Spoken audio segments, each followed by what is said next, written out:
When I was maybe 17 or so, I remember getting a summer job at a carnival that rolled into our town. I did it as a way to hang out with my friends and talk to girls, the usual reason any kid would want a summer gig.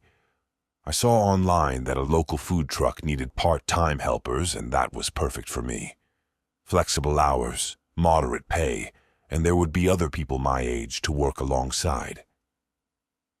When I pulled up to the carnival on my first night, I noticed the barns and gravel walkways filled with people and booths for vendors. I checked out the truck where I would be preparing lemon shake-ups and corn dogs. The owners were a nice older couple who knew their employees would be high schoolers, so they didn't expect top-notch performances, just that we worked the few hours we were scheduled to and didn't hand out free food. There was a girl I was working with that was absolutely gorgeous. I had seen her around school and could hardly stay on my feet when I was told we shared shifts. She was laughing and chatting with her friends when I stepped up into the truck to begin food prep. She turned and looked at me with a smile. Her dark eyes and chocolate hair blue seemed to wave at me, courtesy of the desk fan taped to the truck's wall. "You must be Mark, right?" she asked me. I nodded my head, scared of what would happen if I spoke. "I'm Haley," she said in response to my gesture. I finally managed to squeak a "nice meet you" before I buried my nose in the prep counter. I didn't have much experience in food service, but all I had to do was dip a hot dog on a stick into a bucket of batter and then set it in the fryer for a few minutes. Haley would work the cash register and just tell me what to make. It was simple work, and after a while I was able to strike up some pretty good conversations with Haley. Apparently, she had a pretty sad past with an abusive father, and her mother remarried rich. That would explain her tricked-out car she drives to school. Being someone who was always labeled as an uppity girl in school, she actually was pretty down-to-earth and kind. It wasn't until after my second hour that I noticed something odd. Across from our truck, there was a man grilling chicken for a fundraiser for the local fire department. But what was strange is there was a brightly dressed clown wandering in circles around his area, seemingly stalking him. He stepped away from his grill and moved to take a plate of meat into the tent where it would be served. But as he went out of sight, the clown moved in and made his way towards the grill. I saw begin to unscrew something on the fuel tank beneath the grill and start slipping things inside of it. I don't know if this was a routine or joke, but it seemed too real, and nobody was watching him. I told Haley I would be right back and went to confront the clown. As I closed in and swiftly went towards him, he looked up, and that's when I saw it. The clown had an odd face. His chin was too low, his eyes were slightly too far apart, and were an odd milky white color with no pupils. This wasn't cheap clown makeup. This was his real face. There were dark sockets surrounding his eyes, as if he was supposed to have something bigger in its place. The clown gave a childish look of surprise when I approached him and asked him what he was doing. He handed me a rusty hammer from his bag that was thrown over his shoulder and bolted quickly away and around the corner within seconds. I chased after him, but as soon as I turned that very same corner, he was gone. It was a straightaway with no entrances. The clown had to have been there. There was nowhere else to go. My thoughts were interrupted as a man grabbed my arm and spun me around. It was the man from the grill I had seen. "Do you want to explain what I'm seeing?" the man told me in an angered tone. "What are you talking about?" I replied. The man pointed to his sabotaged grill that had its fuel tank smashed and pouring fuel everywhere. "If I would have turned that fuel tank on, people would have died, kid," he screamed at me. People all around looked at us with disgusted looks. "It wasn't me. There was some guy dressed as a clown that I ran off. The one standing by you for like the past 10 minutes. I shot back at him. He looked at me confused, and then told me that there was no clown standing by him, and that he was all alone. I stood there shocked, but also creeped out. What did he mean there wasn't a clown? After a round of apologies for something I didn't do, the firefighters let me off the hook relatively easily, all things considered. I returned to the truck, and Haley was inside furious at me. "Thanks for the help," she said sarcastically. I apologized and lied, saying that I got caught on an important phone call. She just rolled her eyes and went back to the register.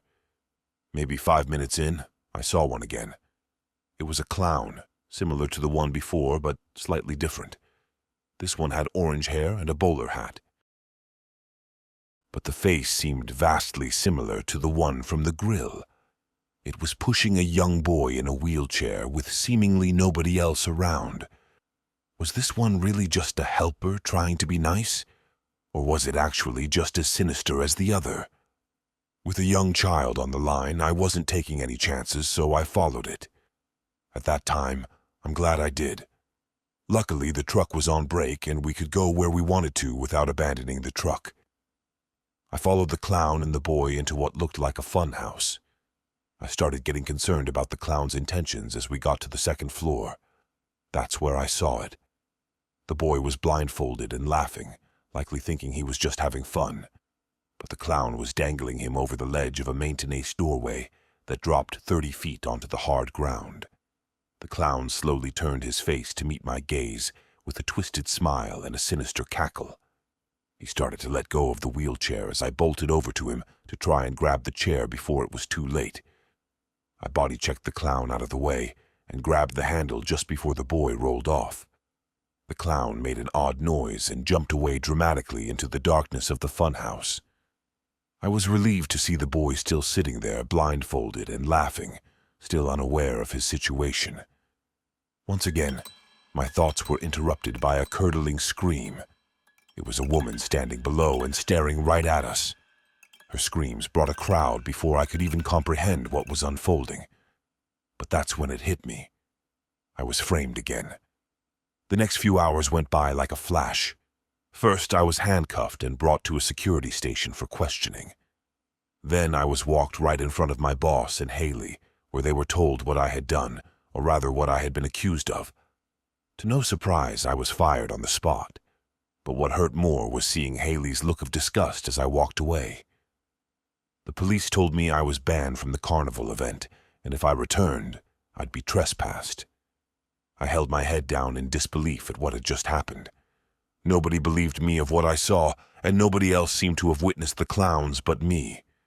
If I was lucky, I'd be able to return to school this fall and not have this follow behind me.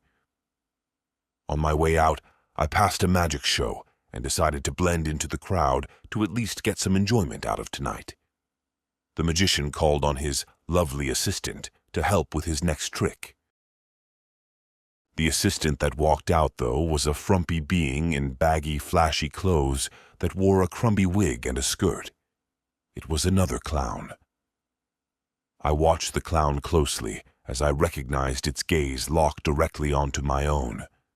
It smiled another sinister smile, and it walked swaying its hips dramatically.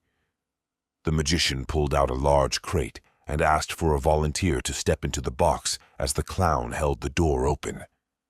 He picked a young woman from the crowd, and I recognized her immediately. It was Haley. She grabbed the magician's hand and stepped up to the stage.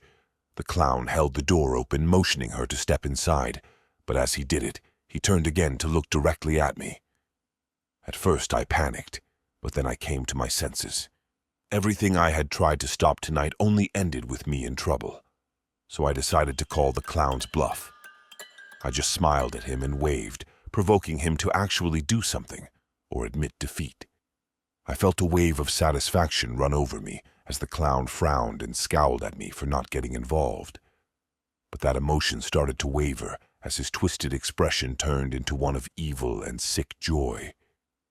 He shut the door with Haley inside and then made a swift exit out of the back of the stage. The magician said his magic words and swung open the door. Some people puked, others screamed, while some thought it was still part of the show. But what was inside the box was something that burned into my brain that I can still see to this day. It was the mangled and torn-apart corpse of Haley. I stared in terror as the box leaked with blood, and the magician stood startled on the stage, wondering what had happened. As first responders arrived, I knew I needed to make my exit or risk being seen by police. I ran home and shut myself in my room. Does this mean I really was saving people's lives tonight? Would that grill really have exploded? Would that boy really have fallen to his death? I asked myself what these clowns were up to and what they had against me. But my only conclusion was no conclusion at all. To this day, I've never seen those clowns again. But I know what I will face if they ever do return. Do I take the blame for their actions, or do I let them carry out their torment on someone else?